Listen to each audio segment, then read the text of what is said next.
Hi guys, বিটি technicality channel পক্ষ থেকে সবাইকে ধন্যবাদ। ফোন কেন হ্যাং করে? প্লে স্টোরের মধ্যে যেতে হবে প্রথমে, তারপরে আমার প্রোফাইল এমডি যে প্রোফাইল এখানে একটা ক্লিক করতে হবে। হ্যাঁ, ক্লিক করেছি। তারপরে যেতে হবে ওভারভিউর এখানে ম্যানেজ আছে, ম্যানেজে ক্লিক করতে হবে।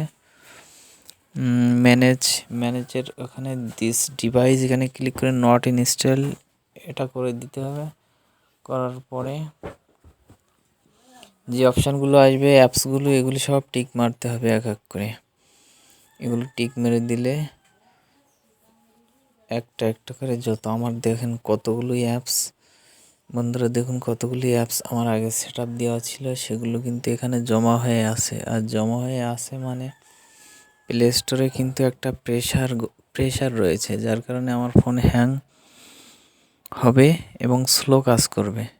এইটা আর কিন্তু স্লো হবে না, হ্যাং হবে না, কাজ কিন্তু বিদ্যুৎ গতিতে চলবে।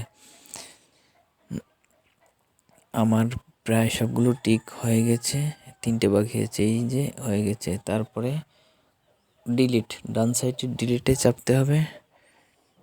ডিলিটে চাপে রিমুভ দিতে হবে। এই যে খালি হয়ে গেছে। এখন কিন্তু আমার প্লে স্টোরের মধ্যে আর কেন লোড নেই, প্লে স্টোরের মধ্যে লোড নেই। সেজন্য এবার আমাকে ব্যাগে যেতে হবে।